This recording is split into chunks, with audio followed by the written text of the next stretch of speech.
Good evening. Thank you for joining us for continuous learning with Bioguard. I'm today's webinar lecturer. Let me share my file first.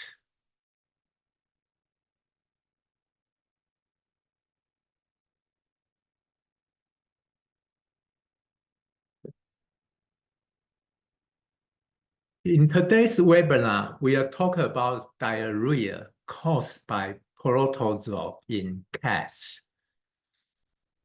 Before we start the lecture, let me introduce myself. I'm Yung-Tsun Lo, or Robert Lo. I got my DV Master and DVN degree from Taiwan, and also PhD degree from Mississippi State University. After I got my PhD degree, I went to University of Florida to do the study related to AIDS gene therapy as a postdoctoral research. And then I attend Bioguard Corporation, working as Animal Disease Diagnostic Center Director. Currently, I'm diagnostic specialist in the technical support team.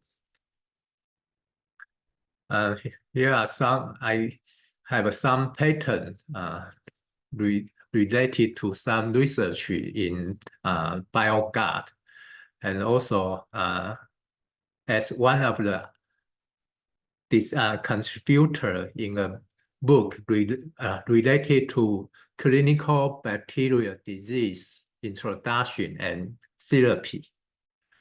And before we start the lecture, I'll invite you to follow Bioguard by scan our QR code of Facebook and LinkedIn.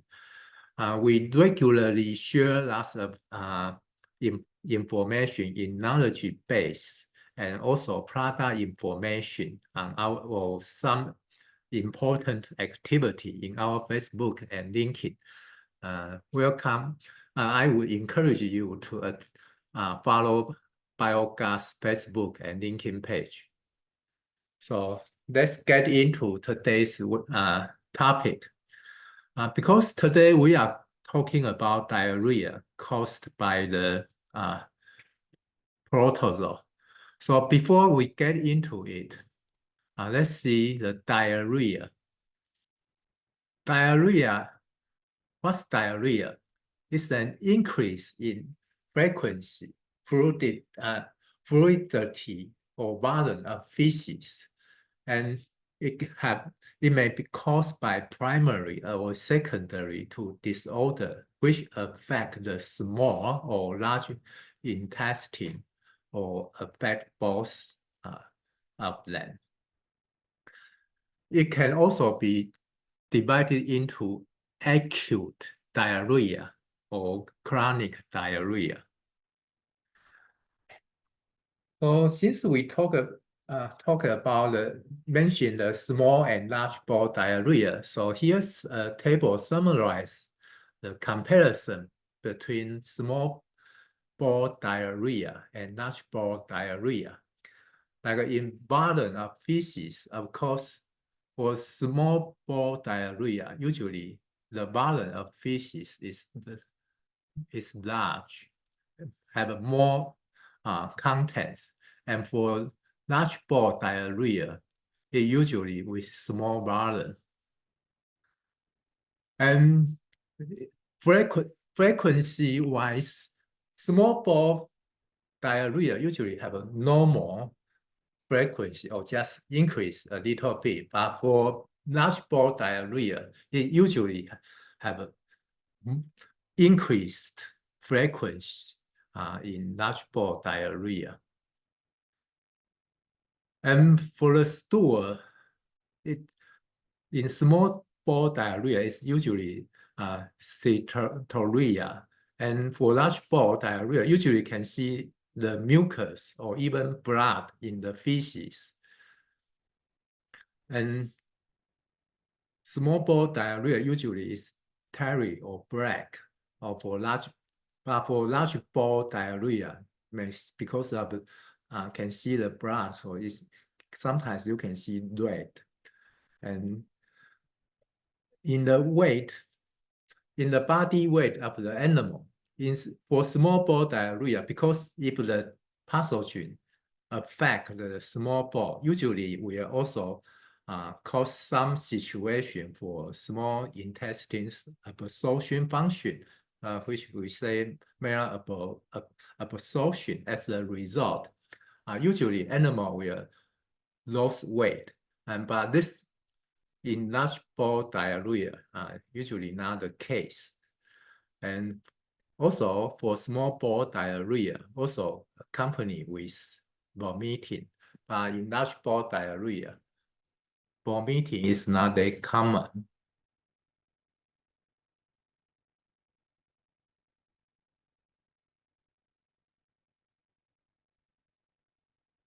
Oh, sorry, a little bit something wrong.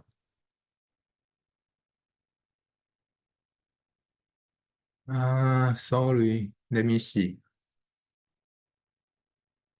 Okay.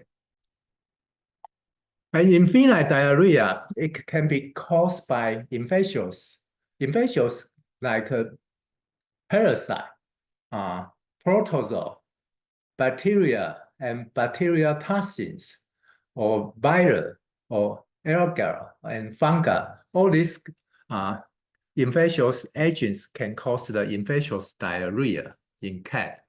Most common one, like in virus, we know the parvovirus cause feline panleukopenia, or the coronavirus. And for parasites, like especially in protozoa, like Giardia, Cryptosporidium, Coccidia, and Trichomonas fetus. And today we are talk about Giardia and Trichomonas fetus in today's topic. And also, in addition to infectious diarrhea, dietary may also cause the diarrhea. And toxin exposure, like from drug or heavy metals, and also anatomical and anomalous and metabolic issue can also cause the diarrhea. So when we see a animal have a diarrhea, usually there are lots of issues, but usually at first to check or rule out the dietary issue, maybe it's the most easy one if there's no common symptoms. Then let's check the parasite and protozoal issue, because for parasitic infection tend to be more common in younger animal, which is understandable because for younger animal, usually the immunity is not that good. Their immunity status is not as good as those mature ones. And of course, when the animal getting old and become aged, the diarrhea situation may increase again. So identification of worm and their eggs in the feces of diarrhea animal is an indication for treatment with an appropriate endoparasite parasite infection. And for protozoal infection, it can be subclinical. Diarrhea may follow heavy infestations. And infections in young or immunocompromised animals, or infections alongside other pathogens or concurrent disease are common in this situation. And for clinical manifestation of protozoal disease may require medical management.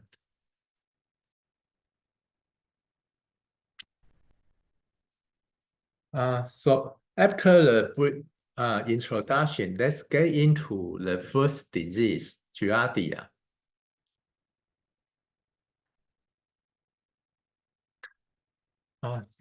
For For Giardia, that's the species of Giardia is Giardia duodenalis, also known as Giardia lambri or intestinalis. It can infect lots of different animals, including humans, dog, cats, cow, pig, goat. So lots of animals can be infected by Giardia. And it usually infects the small intestine in cats, especially in young cats. And when we take a fresh fecal sample, making a fecal smear or stool, then observe it under the microscope. If the sample is fresh, sometimes we can see the Giardia in rolling action.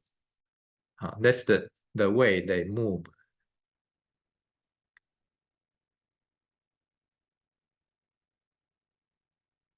And then let's check for the life cycle of the Giardia.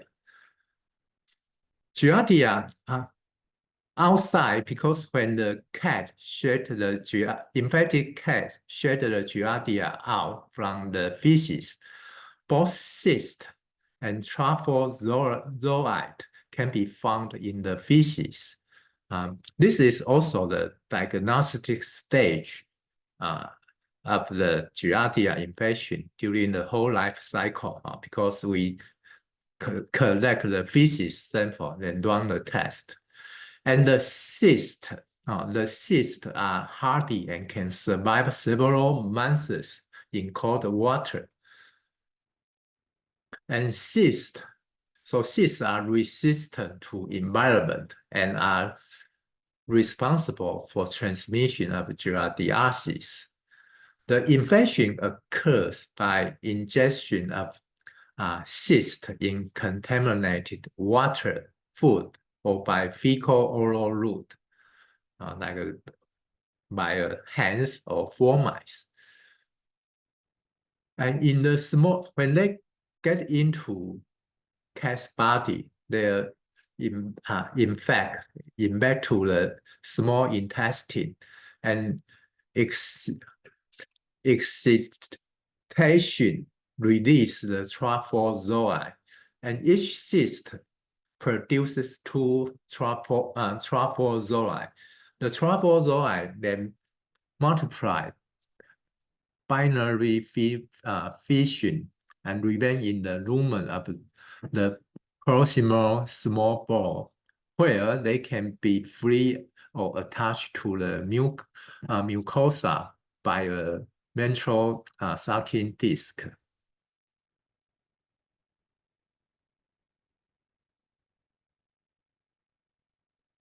The incision occurs as the parasite transit toward the colon. Then the cyst is the stage found most commonly in non-diarrhea feces.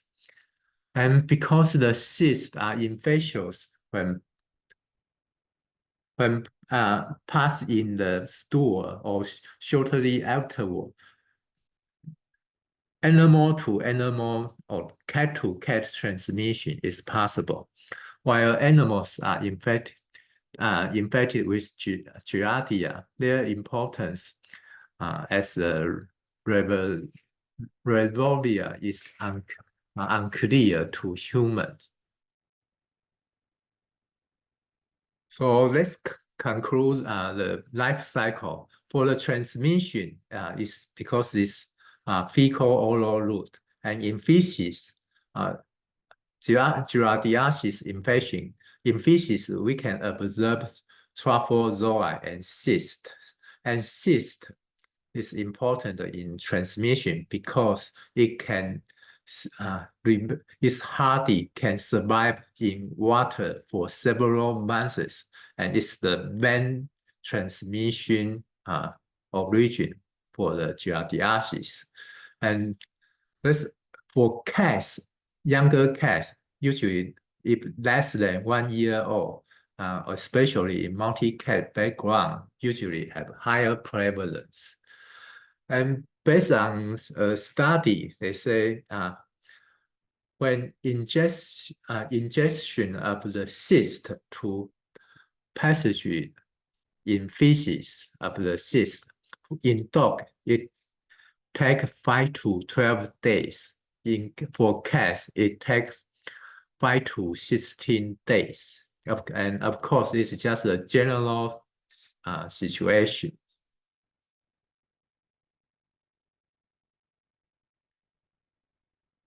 And for Giardia, because it have a different assemblage and different assemblage have their corresponding host. Here, this table, we list the assemblage of Giardia from A as A, B, C, D to H. And for assembly A and B are zoonotic, more zoonotic. They can infect, both A and B can infect lots of different mammals, including like a human, dog, cat, cattle, deer, ferret, pig. So for A and B are more zoonosis. And for C, usually infect dog, kangaroo, cattle, pig. And for assembly D can infect dog, chinchilla, kangaroo, cattle, fox. For E, can be found in cattle, sheep, pig, alpaca, goat, and cat. For F, in cat and pig. In G is rat, mainly in rat and mouse. H, mainly in sea mammals like seal, gull.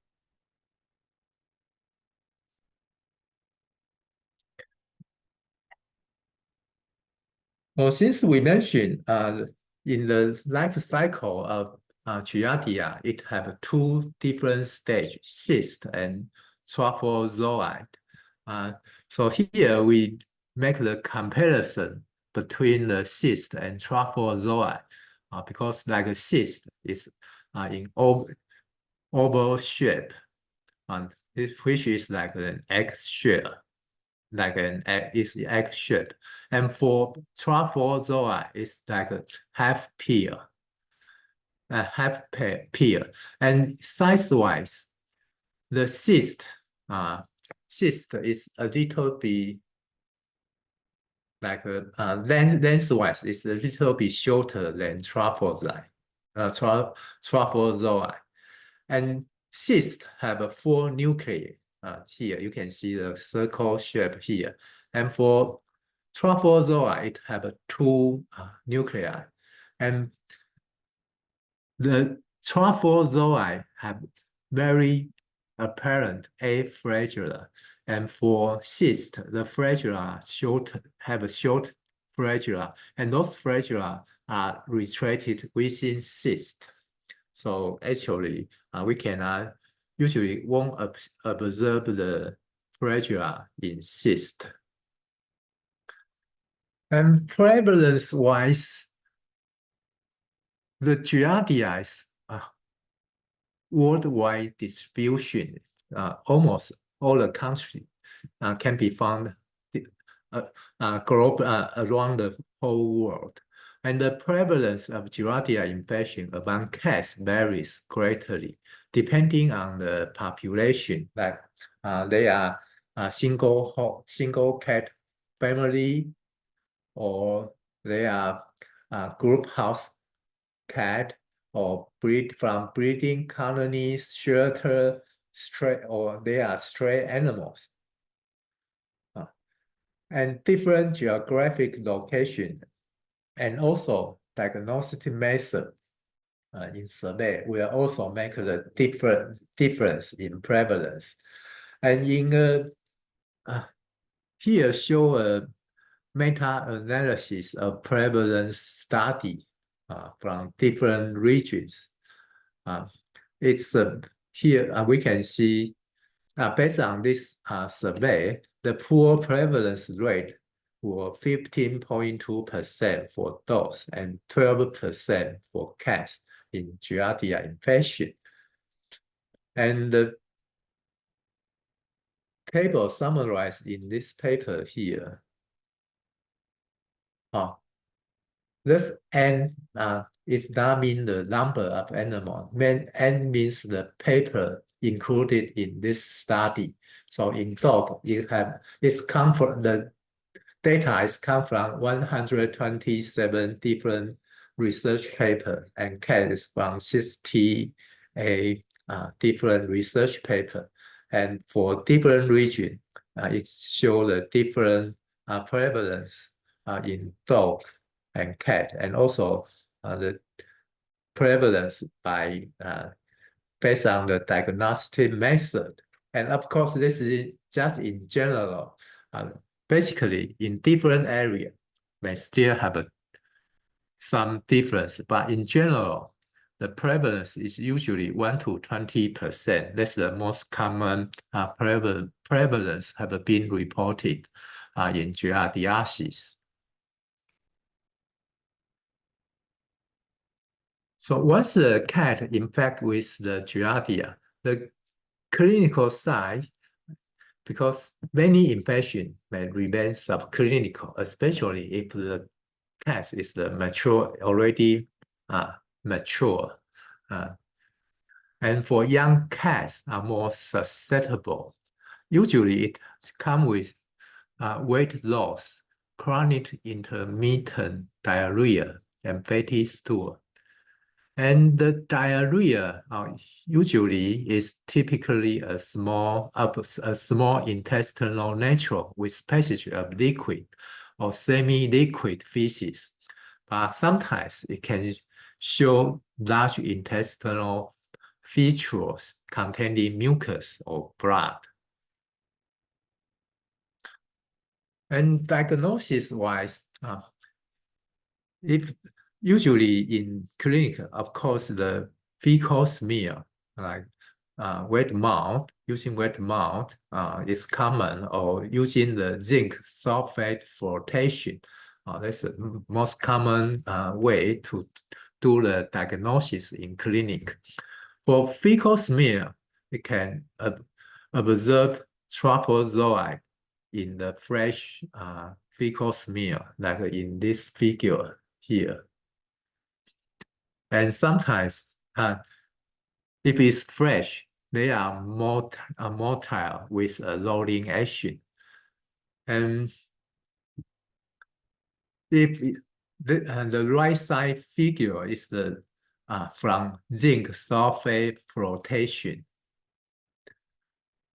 And other diagnostic methods can be conducted in clinic is like a rapid test using feces sample or the ELISA, and sometimes can send to the reference lab for direct immunofluorescence on fecal smear, and also can for the PCR or real-time PCR sending to the reference lab or using the in-clinic real-time PCR such as the Q-mini provided by Bioguard can hide those PCR or real-time PCR are highly sensitive in detecting the Giardia.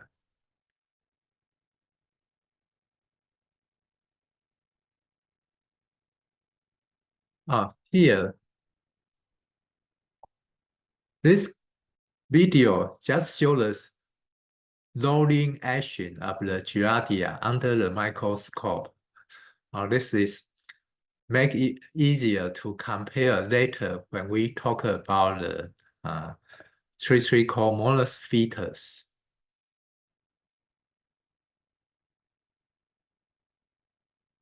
Yeah, you can see it. The ability of moving is slow. It's just like rolling around a limit area. And once we confirm the animal is infected with the Giardia, the treatment usually recommend using two medicine. First one is Fenbendazole. The dosage is 50 milligram per kilogram body weight, and it's once per day, and give the cat 5 to 7 days. The other medicine is Metronidazole. The dosage is recommended dosage is 25 milligram per kilogram body weight. Same thing, PO 5 days. The metronidazole have a side effect of neurotoxic, so the dosage is better to control it, not to give too high dosage. That's based on ABCD guideline.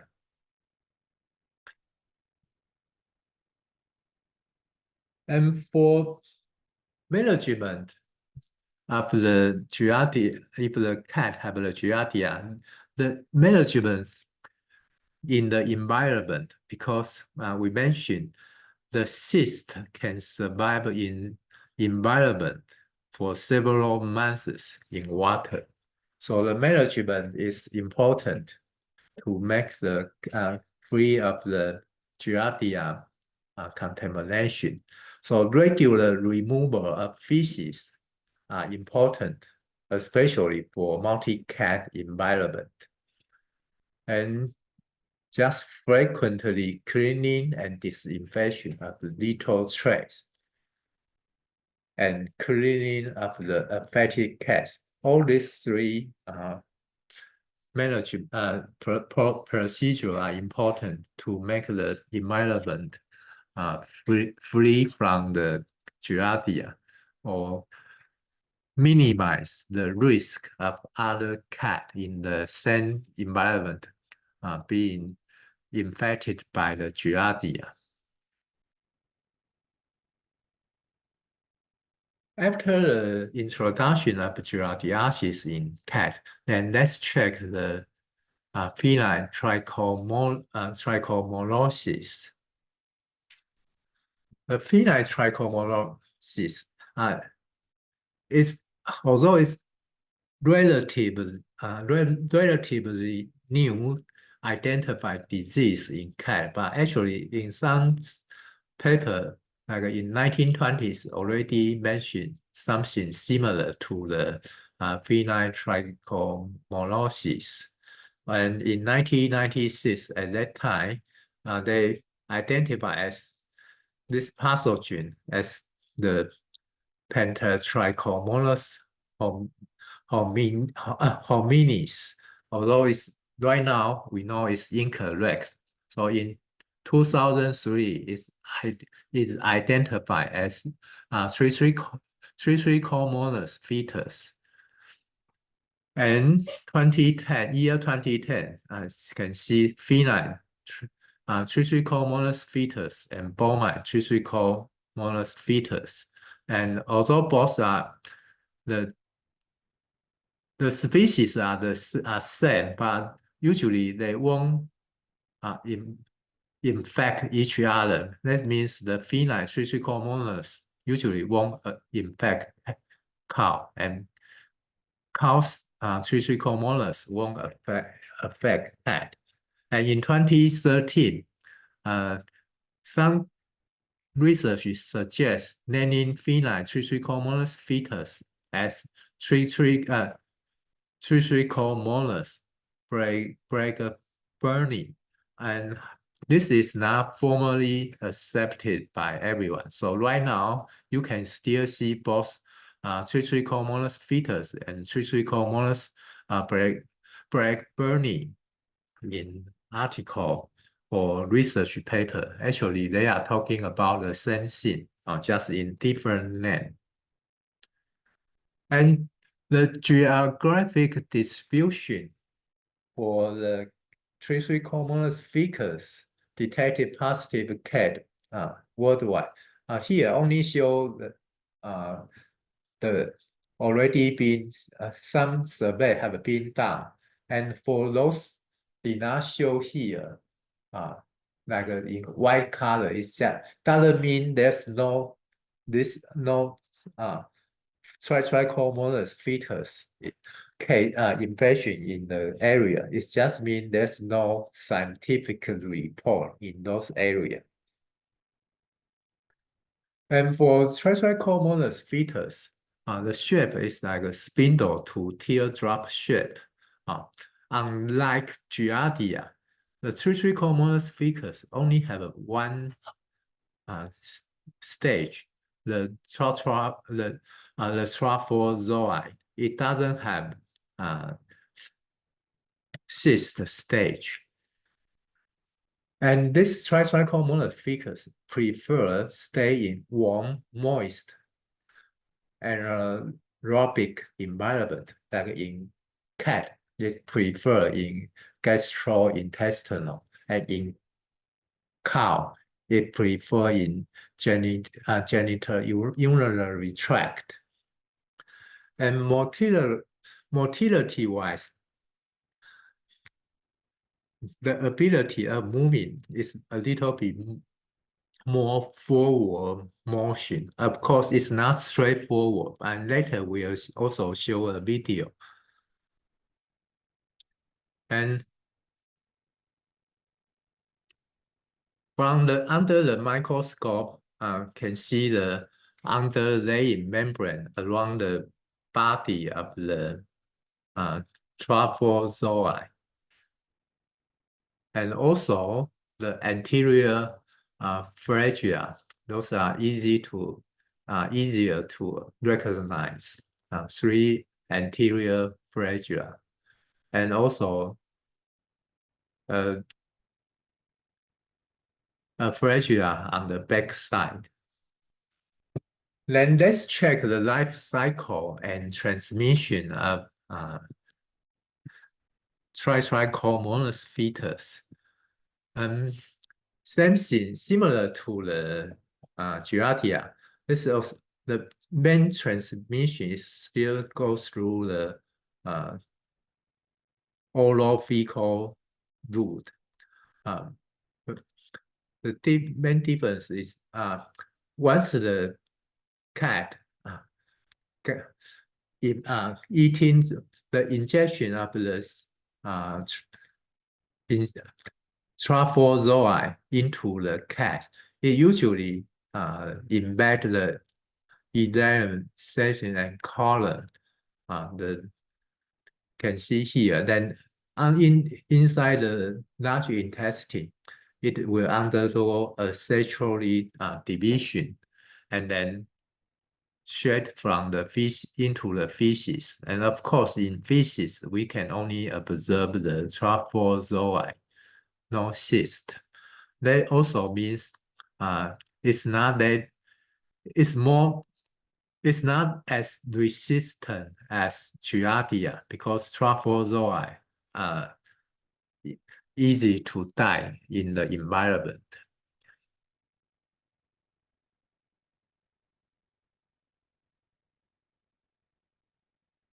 So that's the survival of trophozoa in the environment. If it's in a clean, dry, and aerobic condition, the trophozoa can survive for a few hours. And if it's in moist feces, it can survive for several days. And however, if it's in contaminated water or urine, it can survive for up to 24 hours.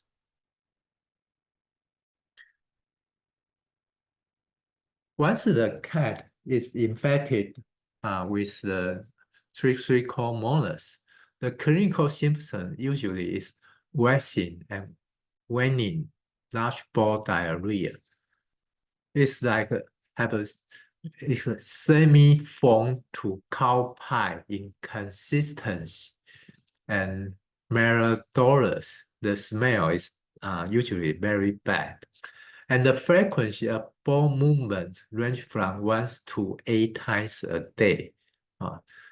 And most of the times, the diarrhea also can associate with the mucus and or fresh blood. like we see here. Can see a little bit blood here. And the cat also have a fecal incontinence. And so which sometimes we can see the inflammation of the anal region in the infected cats.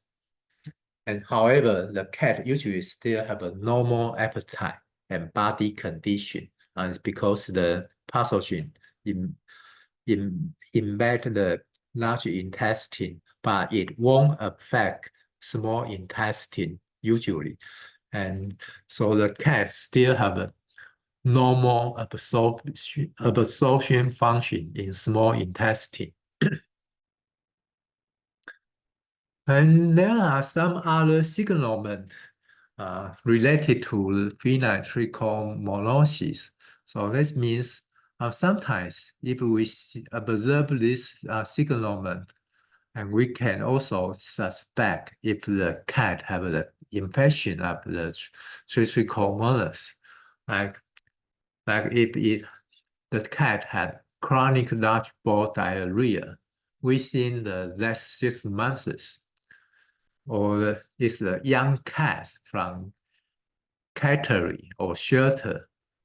Also, if the previous treatment using the Fenbendazole and or Metronidazole are not effective, then when we see this kind of signal, we can suspect if the cat have the Trichomonas infection, or at least need to put this pathogen into differential diagnosis.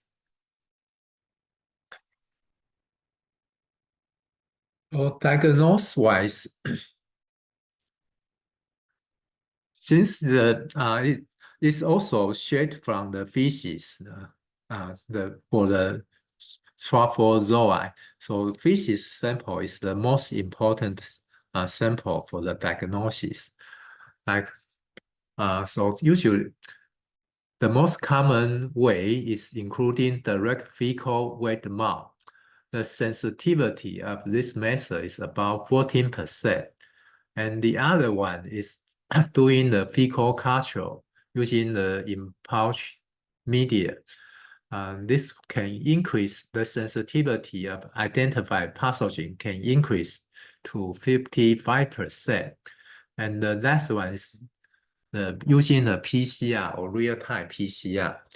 And for this method, it can detect both live and dead organisms, and is the most sensitive method for detecting infection of Trichomonas fetus. And in Bioguard Q-mini real-time PCR, we can use the feces sample detect Giardia and Trichomonas feces at the same time using the panel option. Under the microscope, this Trichomonas fetus need to be differentiated with Pentatrichomonas or minis. For this one, usually it's non-pathogenic. It have a 5 anterior flagella.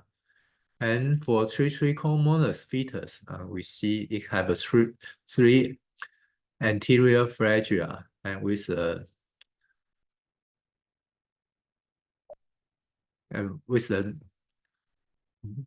flagella, posterior flagella, and it's spindle shape.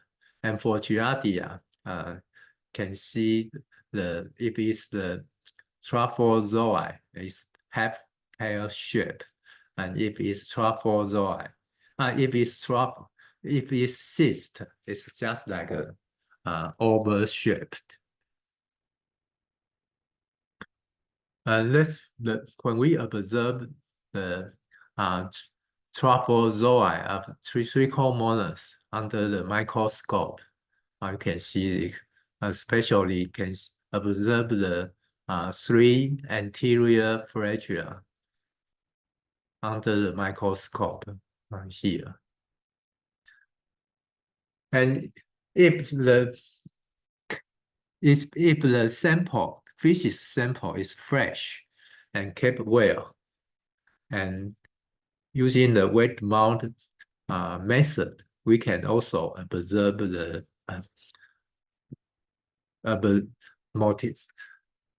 how they move. So basically, that's how the movement of Tritrichomonas under the microscope. So it's definitely very different from the motion of Giardia.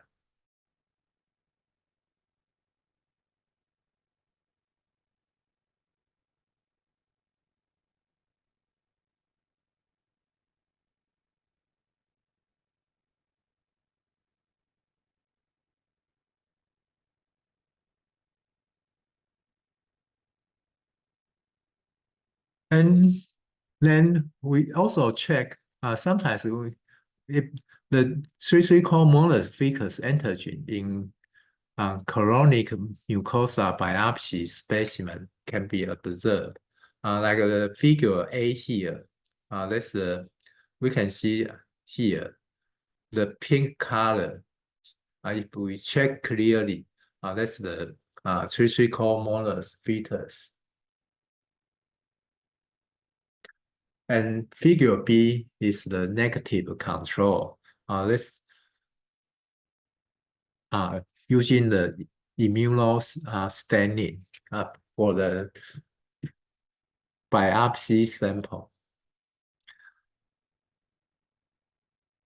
So since the sample, no matter which kind of method we use to diagnose the Trichomonas fetus,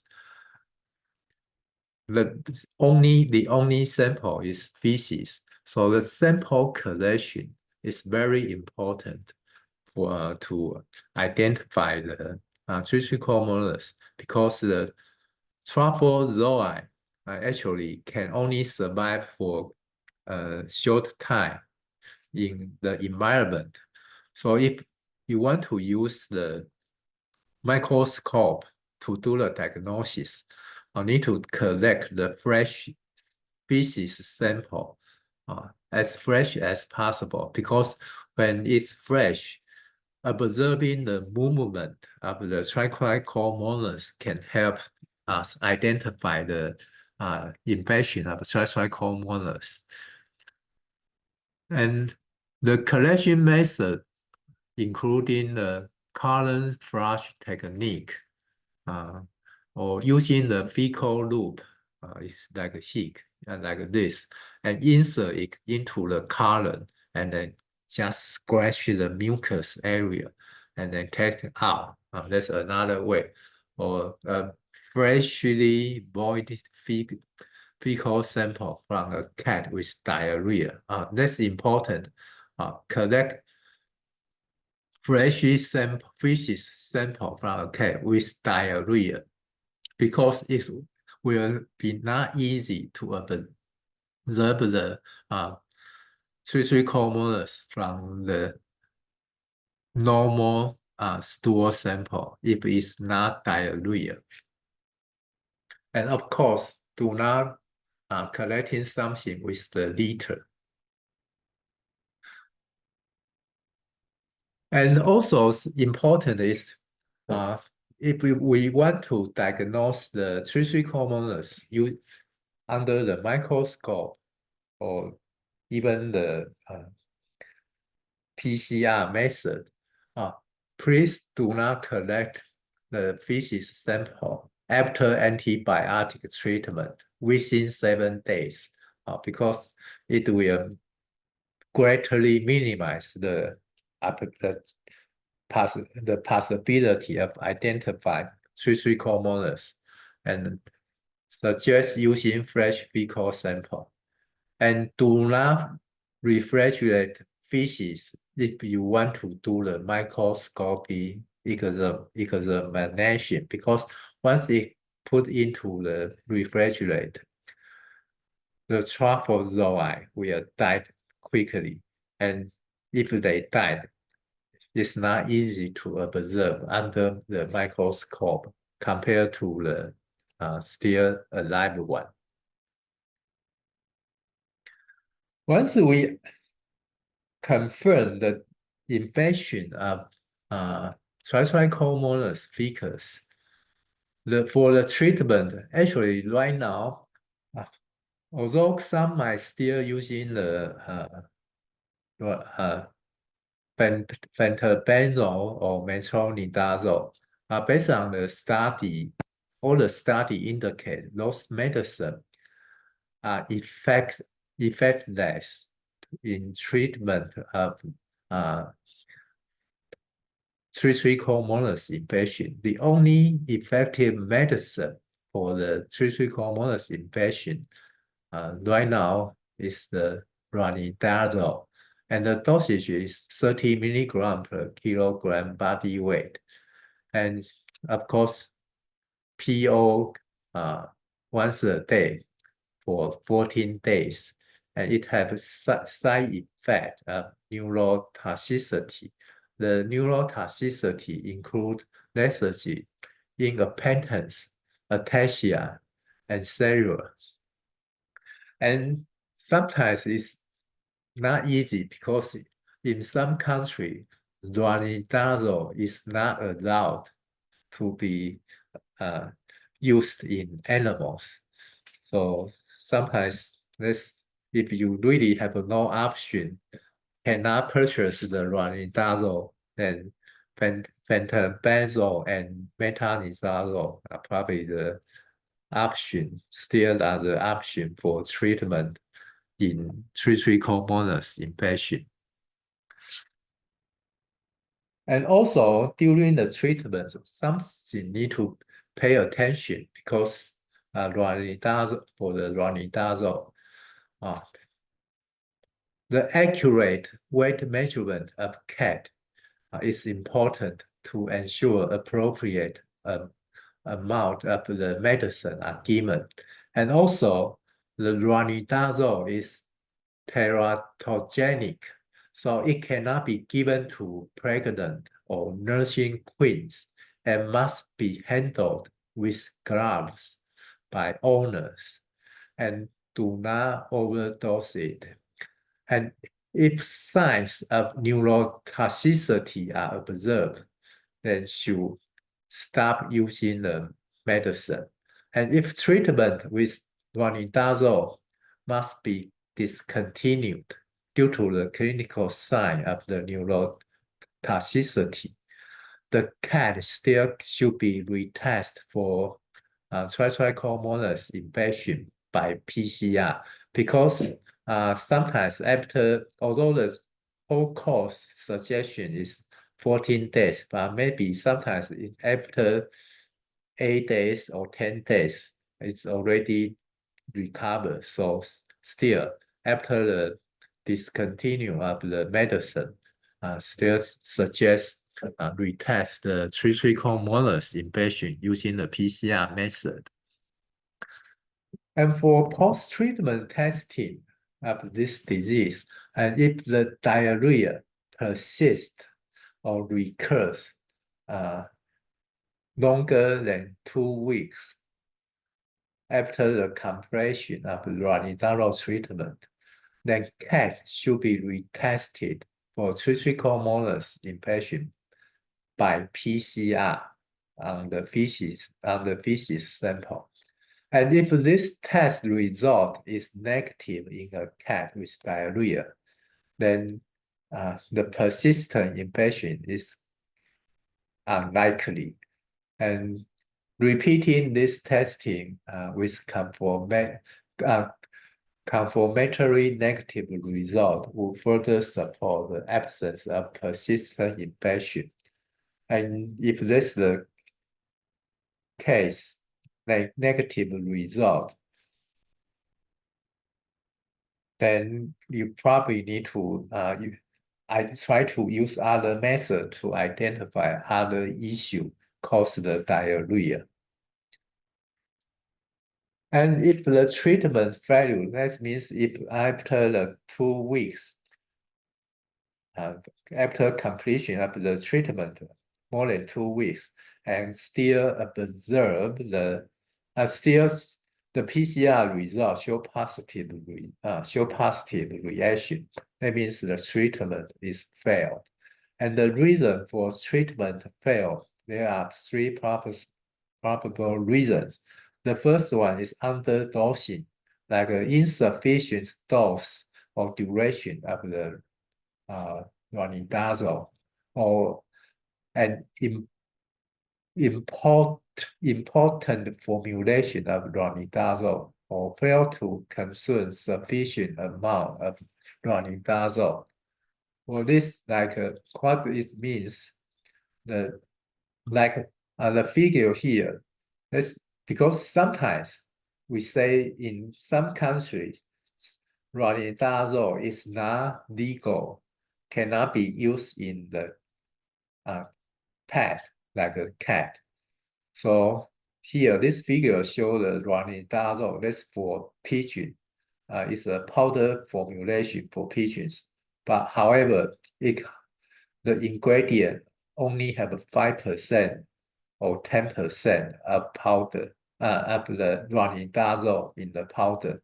So if you use the Ronidazole for pigeons, you need to pay attention to the ingredient.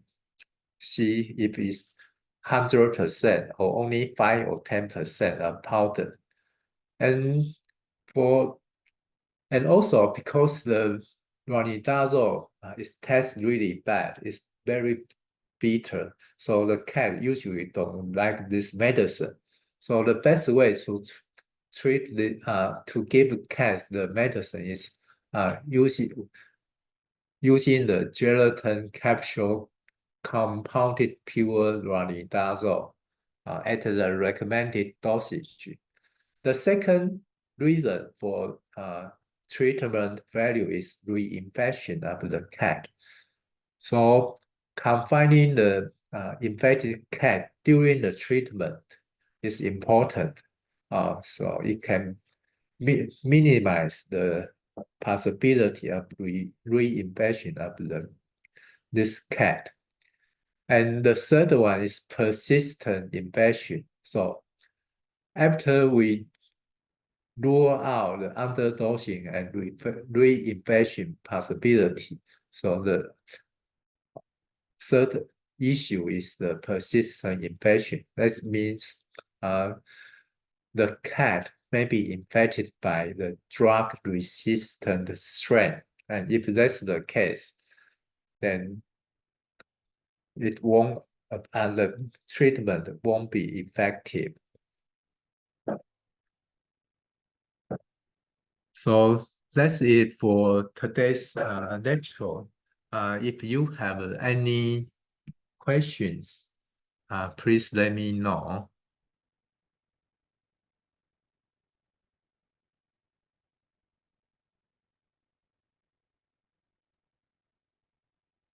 And by the way, if you want a copy of PowerPoint, please leave your name and email on the Q&A session. After the webinar, we'll send the PPT to you. Yes, just leave your name and email address.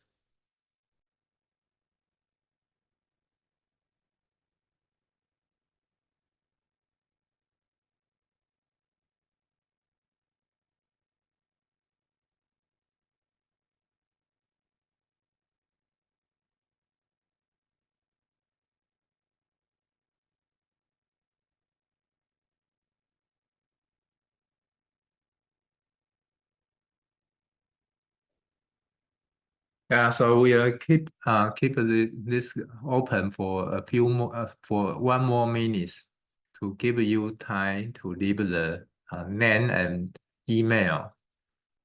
for the PPT.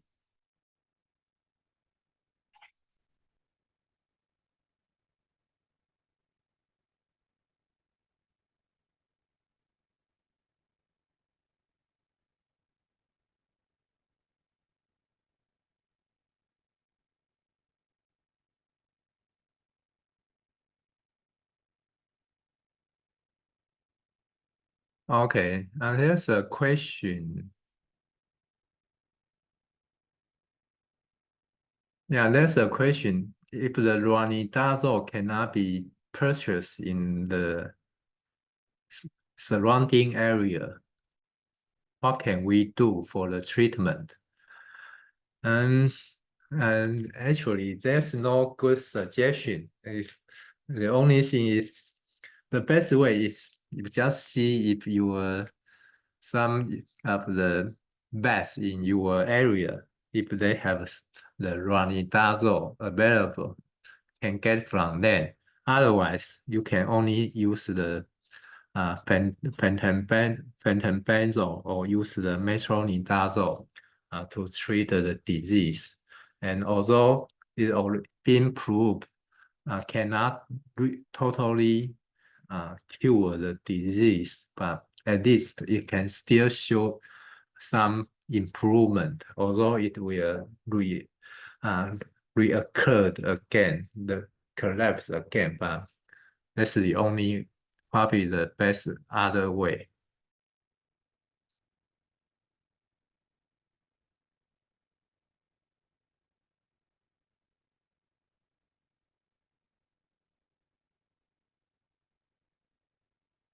Okay, if no more question, then we'll stop here for today's webinar. And thank you very much for attending today's webinar. And we'll see you again next year. And good night. Thank you.